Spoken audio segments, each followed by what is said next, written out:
जय हिंद दोस्तों। जैसा कि आप अपनी स्क्रीन पर देख रहे हैं, आज जो है हम महत्वपूर्ण मुगल साम्राज्य के बारे में जानेंगे, जो कि एग्जाम के पॉइंट ऑफ व्यू से काफी महत्वपूर्ण टॉपिक है और लगभग एग्जामों में अक्सर इनसे क्वेश्चन बनाकर पूछ लिए जाते हैं। तो चलिए स्टार्ट करते हैं। बहादुर शाह प्रथम, जिसे मुअज्जम के नाम से भी जाना जाता है, इनका शासनकाल जो था वो 1707 से लेकर 1712 तक था। औरंगजेब की मृत्यु के पश्चात उसके तीनों पुत्रों मुअज्जम, मोहम्मद आजम तथा मोहम्मद कम्बख्श में उत्तराधिकारी के लिए युद्ध हुआ, जिसमें 65 वर्षीय बहादुर शाह विजयी हुए। बहादुर शाह प्रथम एक योग्य एवं विद्वान व्यक्ति था। इसने अपने काल में समझौते तथा मेल मिलाप की नीति अपनाई, जिसके चलते वह शाही गुटों का सहयोग प्राप्त करने में सफल रहा। इसने औरंगजेब द्वारा अपनाई गई संकीर्णतापूर्ण नीतियों के विपरीत हिंदू सरदारों व राजाओं के प्रति सहिष्णुतापूर्ण नीति अपनाई।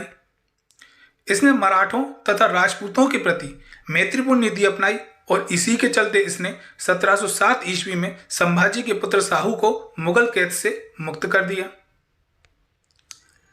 इसने सिखों के 10वें गुरु गोविंद सिंह के साथ मेल मिलाप के संबंध स्थापित किए एवं उन्हें संतुष्ट करने के लिए गुरु के सम्मान में खिलत, जिसका मतलब होता है सम्मानजनक पोशाक, एवं उच्च मनसब, मनसब का मतलब होता है पद, प्रदान किए। किंतु गोविंद सिंह की मृत्यु के बाद एक सिख नेता बंदा बहादुर के नेतृत्व में पंजाब में सिखों ने बगावत कर दी। इससे तंग आकर बहादुर शाह ने सिखों के खिलाफ कड़ी कार्रवाई करने का फैसला किया।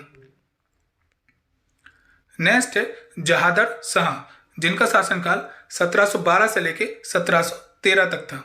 1712 ईस्वी में बहादुर शाह की मृत्यु के बाद जहादर शाह शासक बना। जहादर शाह को सिंहासन प्राप्त करने में जुल्फिकार खां का समर्थन मिला। इसने मुगल साम्राज्य को मजबूत बनाने के उद्देश्य से राजपूत राजाओं एवं मराठा सरदारों के साथ मैत्रीपूर्ण संबंध स्थापित किए। इसने आमेर के राजा सवाई जय सिंह को मालवा का सूबेदार का पद और मिर्जा की उपाधि प्रदान की और साथ ही मारवाड़ के राजा अजीत सिंह को गुजरात का सूबेदार और महाराज की उपाधि प्रदान की। जहादर शाह का शासनकाल 1713 ईस्वी में उसके भतीजे फर्रुख सियार के द्वारा हराए जाने पर समाप्त हो गया था। तो दोस्तों, मैं उम्मीद करता हूं कि ये वीडियो आपको काफ़ी पसंद आ रहा होगा। तो हमारे चैनल को ज़्यादा से ज़्यादा सब्सक्राइब करें, क्योंकि आपकी सपोर्ट की हमें बहुत ज़्यादा ज़रूरत है, जो हमें मोटिवेशन देता है इस प्रकार की और वीडियो आपके लिए लेकर आने का। अपना सपोर्ट हमारे चैनल पर यूं ही निरंतर बनाए रखें, साथ ही बेल नोटिफिकेशन के बटन को दबा लीजिएगा, ताकि हमारे वीडियो की लेटेस्ट नोटिफिकेशन आप तक सबसे पहले पहुंच सके। और वीडियो को लाइक एंड शेयर करना बिल्कुल ना भूलें। नेक्स्ट है फर्रुख सियर, जिसका शासनकाल 1713 से लेकर 1719 तक था। फर्रुख सियर को सत्ता सैयद बंधुओं अब्दुल्ला खां तथा हुसैन अली के कारण प्राप्त हुई थी। इसी के शासनकाल में सिख नेता बंदा बहादुर की हत्या कर दी गई। सैयद बंधुओं ने धार्मिक सहिष्णुता की नीति को अपनाया और प्रशासन में मुसलमान सरदारों के साथ हिंदू सरदारों का भी सहयोग प्राप्त किया। फर्रुख सियार सैयद बंधुओं के प्रभाव को देखकर इनके खिलाफ षड्यंत्र करने लगा, जिसका पता लग जाने पर सैयद बंधुओं ने मराठा पेशवा बालाजी विश्वनाथ तथा मारवाड़ शासक अजीत सिंह के सहयोग से फर्रुख सियार को उसके पद से हटाकर उसकी हत्या कर दी। फर्रुख सियार की मृत्यु के पश्चात रफी उद दर्जात और रफी उद्दौला अत्यंत कम समय के लिए गद्दी पर बैठे। नेक्स्ट है मोहम्मद शाह, जिनका शासनकाल 1719 से लेकर 1748 तक था। मोहम्मद शाह को रंगीला के नाम से भी जाना जाता है, क्योंकि ये बड़े रंगीन मिजाज के थे और इन्हें नाच गाने का बड़ा शौक था।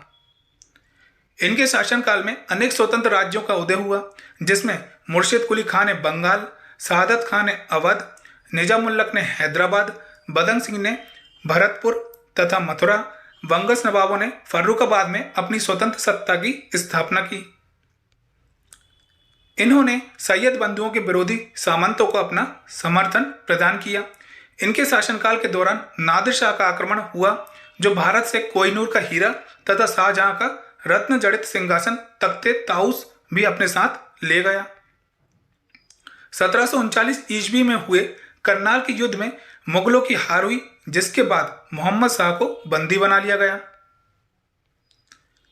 नेक्स्ट है शाह आलम द्वितीय, जिनका शासनकाल 1759 से लेकर 1806 तक था। शाह आलम द्वितीय को अली जौहर के नाम से भी जाना जाता है। इन्होंने 1764 में हुए बक्सर के युद्ध में मीर कासिम तथा अवध के नवाब शुजा उद्दौला के साथ मिलकर ईस्ट इंडिया कंपनी के विरुद्ध लड़ाई लड़ी। बक्सर के युद्ध में कंपनी से पराजित होने के बाद इन्होंने इलाहाबाद की संधि की और कई वर्षों तक इन्हें इलाहाबाद में अंग्रेजों का पेंशन यापत बनकर रहना पड़ा। इन्हें मराठाओं के सहयोग से 1772 ईस्वी में दिल्ली के सिंहासन की प्राप्ति हुई और अंग्रेजों ने इनके शासनकाल में ही दिल्ली पर अपना अधिकार कर लिया था इलाहाबाद की संधि के माध्यम से। नेक्स्ट है अकबर द्वितीय, जिनका शासनकाल 1806 से लेकर 1837 तक था। अकबर द्वितीय शाह आलम द्वितीय का पुत्र था, जिसे शाह आलम द्वितीय की मृत्यु के पश्चात अंग्रेजों द्वारा नाम मात्र का मुगल का बादशाह बनाया गया। यह अंग्रेजों के संरक्षण में बनने वाला प्रथम मुगल बादशाह था। राजा राम मोहन राय को राजा की उपाधि अकबर द्वितीय के द्वारा प्रदान की और साथ ही इन्होंने राजा राम मोहन राय से आग्रह किया कि वह इंग्लैंड जाकर बादशाह की पेंशन बढ़ाने की सिफारिश करें। नेक्स्ट है बहादुर शाह द्वितीय, जिनका शासनकाल 1837 से लेकर 1857 तक था। अकबर द्वितीय के बाद बहादुर शाह द्वितीय मुगल साम्राज्य के अंतिम बादशाह थे। इन्होंने इस्लाम और सूफी धर्म को मान्यता प्रदान की। यह एक कवि, संगीतकार होने के साथ साथ सौंदर्य अनुरागी व्यक्ति थे।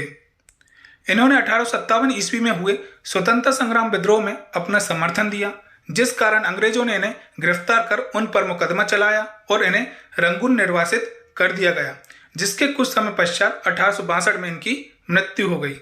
तो दोस्तों, मैं उम्मीद करता हूं कि ये वीडियो आपको काफ़ी पसंद आ रहा होगा। तो हमारे चैनल को ज़्यादा से ज़्यादा सब्सक्राइब करें, साथ ही हमारी इस वीडियो को लाइक एंड शेयर करना बिल्कुल ना भूलें। धन्यवाद। जय हिंद, जय भारत।